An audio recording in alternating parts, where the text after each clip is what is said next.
This story is about a Chinese lady who was stopped by Australian customs for an inspection. The security officer noticed some unidentified objects in her luggage, which seemed to be bones of some kind.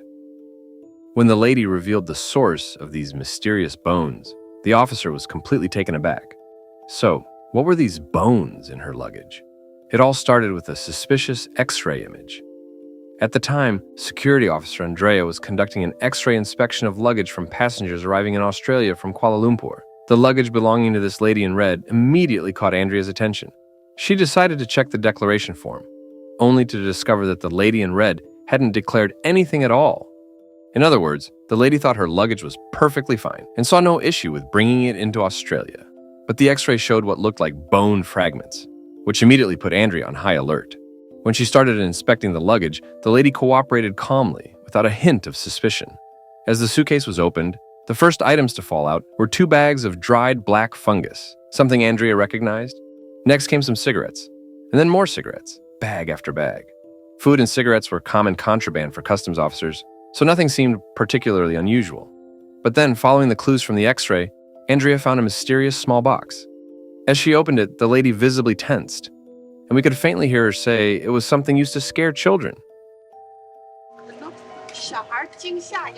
Although Andrea couldn't understand what the lady was saying, her instincts told her these might be animal bones. She hoped she wasn't overreacting. Since the lady didn't speak English, Andrea had to call in a translator. The lady then clarified that the bones were from a pig.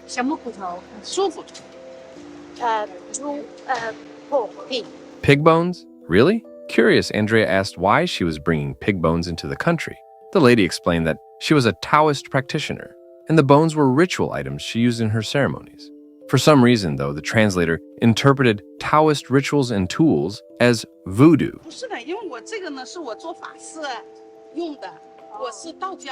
Okay, she's doing voodoo. Oh. Andrea didn't know much about Taoism, but she was familiar with the unsettling tales of voodoo. Startled, she quickly placed the bones back in the box, nervously saying, "Everyone has their own beliefs, and I respect that." As the inspection continued, Andrea found a Christmas stocking that turned out to be the lady's small purse.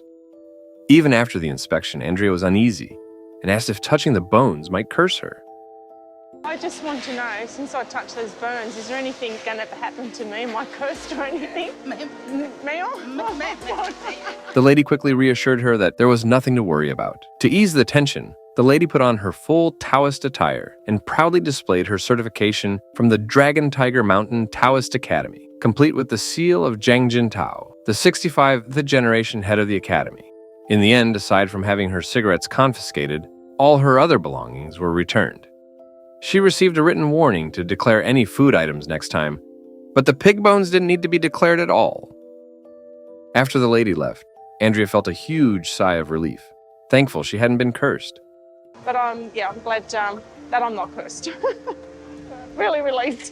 The story didn't end there. At the 2024 China-Australia Taoist Cultural and Arts Festival, the lady appeared in a group photo with several prominent Taoist figures. It turns out she is indeed a respected Taoist priest, and finding bones isn't unusual in her field. However, encountering bones isn't unusual. At JFK Airport, security officers once discovered objects resembling human skulls in a package from Cameroon.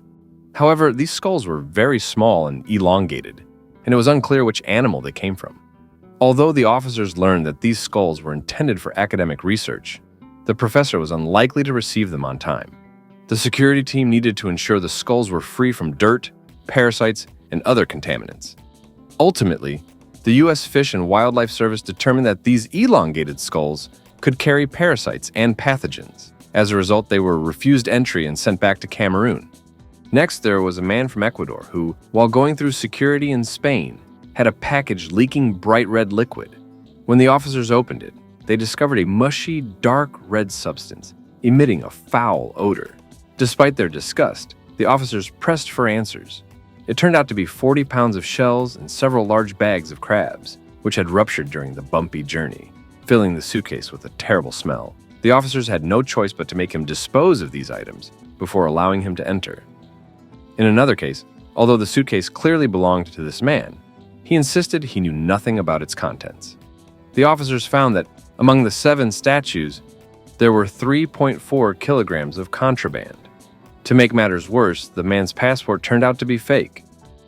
In summary, working in customs is like opening a mystery box. You never know what strange surprises the next traveler's luggage might hold.